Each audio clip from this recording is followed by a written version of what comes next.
you're going to go through a state of depression and you're going to have an identity crisis because, these are all things that were said to me because people were like genuinely concerned. And so to be able to transition and be able to do these sorts of things it's at the top of the list. Do you put them with your other NBA accomplishments as far as where you store them, or is it a different category? No, they're different. They're just for nothing emotionally keeping them separate, but it's just more so just kind of where I keep them. They're just in separate places. Right. But I was reading an interview you did with Sam, I don't know last year, that you and Rob were doing this kind of what if or dream of 20 years. Yeah. What do you remember about that incident? It's just like a pie in the sky thing. It's like, I love storytelling. Imagine like winning an Oscar, how ridiculous that would be. You know what I mean? Like just. He's like, imagine being the GM of the Lakers, how ridiculous that would be.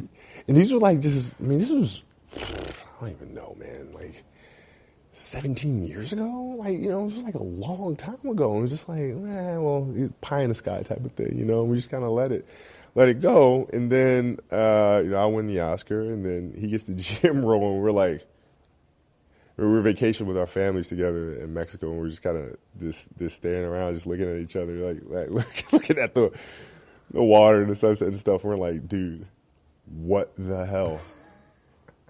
This is crazy. We just kind of laughed about it. Yeah. I think a lot of, at least, the Lower Merion folks and the writers and some of the Lakers, I think they're intrigued of like, what's next on your bucket list? What would you say that is? 5-10 years with everything you're doing? Well, our challenge now is taking books and making them into films, feature films, and in series. Some of which will be animated, some of which will be live action. So it's figuring out how to do that while understanding that owning the intellectual property is absolutely essential. Mm-hmm. And so that's our challenge. It's been fun to figure out the journey, but also extremely frustrating because things don't move as fast as you want them to, but that's okay. Right. I know part of the answer to this because you've explained it, but I was wondering if there's any more detail of the thought process of why have your post-NBA career be this way as opposed to being more involved with the Lakers or anything else that you could do? Like, why?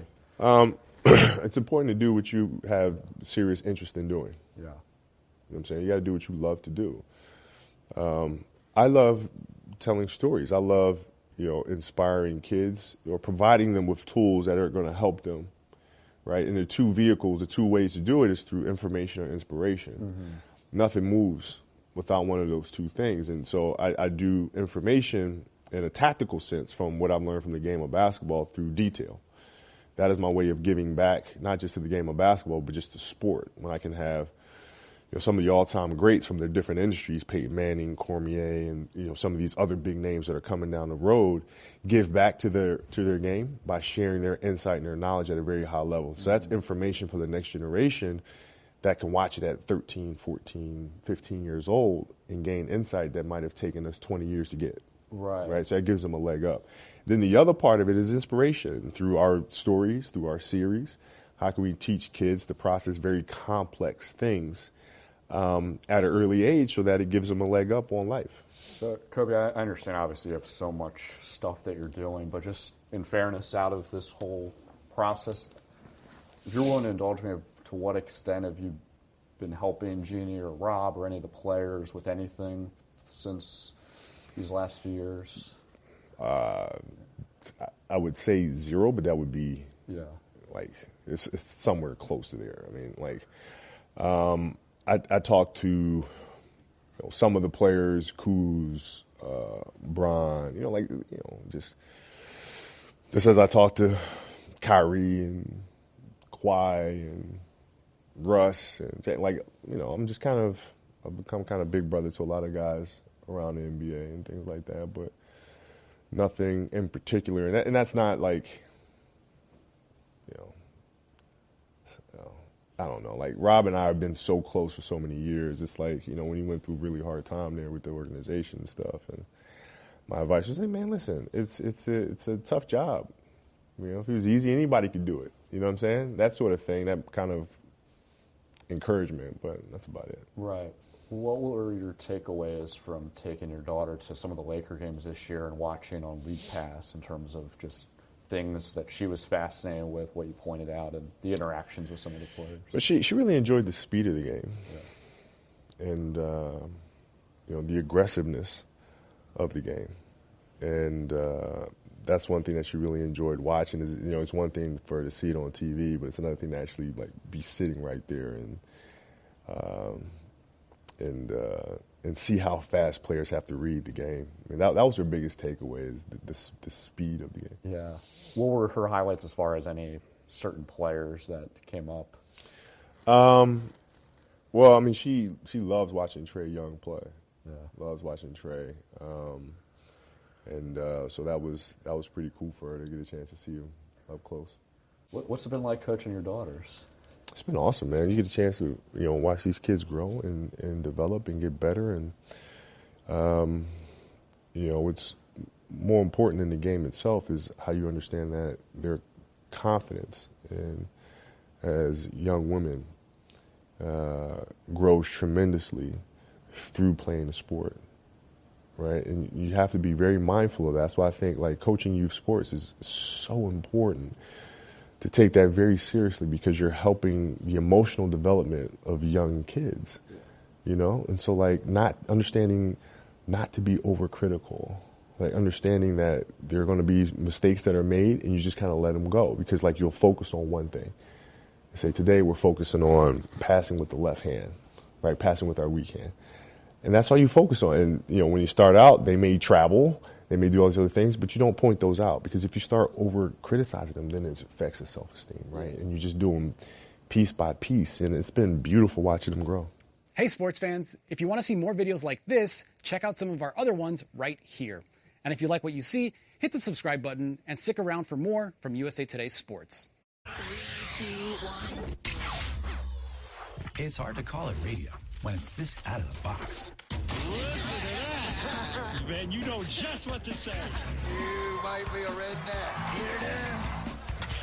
Fox News alert on several dramatic new developments. Frank Sinatra. You're a delightful audience. Let's go to Margaritaville, to the 10, to the 5. Touchdown. This is satellite radio. Welcome to Sirius XM. Real quick, big shout out to our affiliates, SiriusXM. If you want to check them out for yourself, go to tinyurl.com/SiriusXM CEO Radio, all one word. We're going to get into this song. Came out in 1998. This is Shaq and Kobe together on a song. It's called 3 Times Dope. Check it out.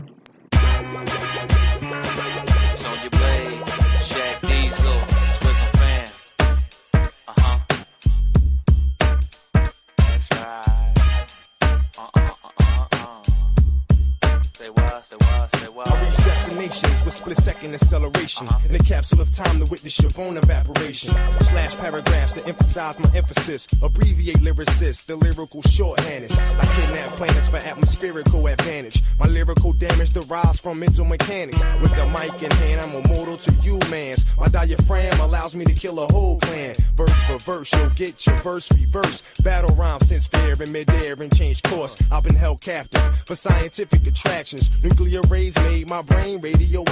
Knock the world off its axis. Redesign the atlas. Reconstruct the globe with Cheesaw geographics. Rhythmical mathematics calculated you the average. More L's than 90-degree angles on graphics. Hey, you rap cats better sit back and relax. We getting stacks while the rest of you cats getting attacked by the 3 of us. Y'all mad you wanna be with us. Even players from 2020, they ain't seeing us. I'm who you check for. Have respect for. Wanna sex raw inside the Lex 4, which really means I'm not the one. And these Billie Jean chicks kids, they not my son. Tryna scratch my whips, tryna match my chips. Like yo, Shaq that can snatch my chick. So my position is to strike with opposition. Yo, and yo, pop the pissin', always choose not to listen. So why the I'm relentless, in it like a 7-day Invictus. Who wanna play against us get benched to senseless? You rather get bent while while I stack cash. You cats never spent, it's evident. I flow predicates, flows is evidence. Hitting chicks yelling that they celibate for the hell of it. In the chest is where the metal went. Never delicate, it's how I'm telling it. So anything else is irrelevant. The what? Hey yo, you bad cats better sit back and relax. We getting stacks while the rest of you cats getting attacked by the three of us.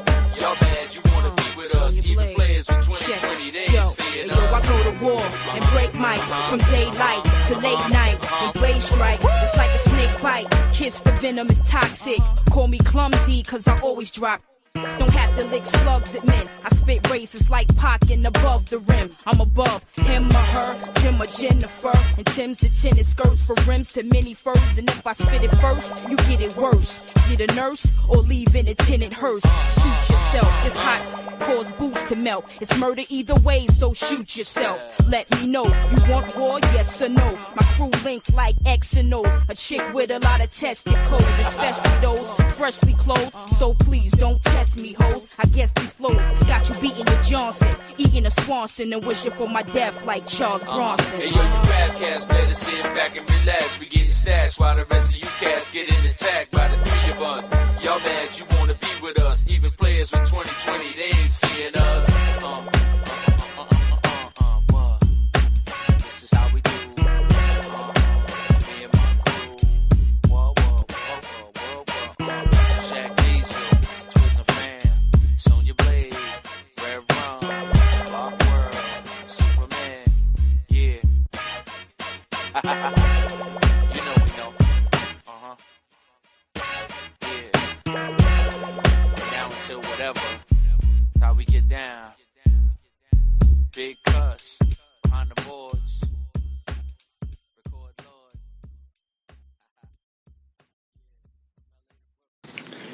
Let's get into this is Fabulous with the Black Mamba freestyle tribute to Kobe.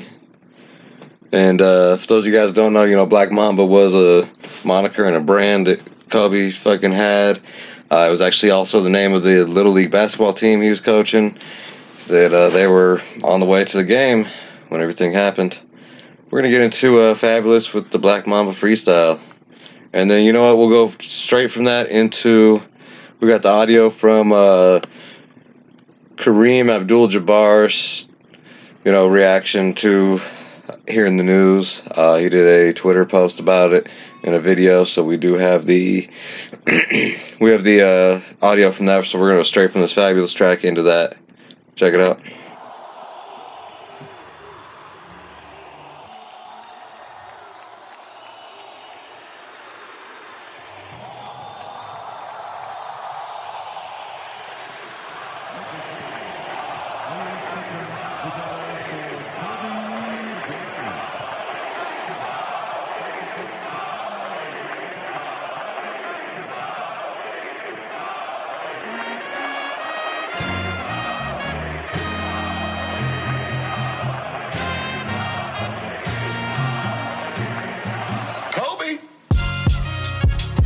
Fell asleep watching Sports Center.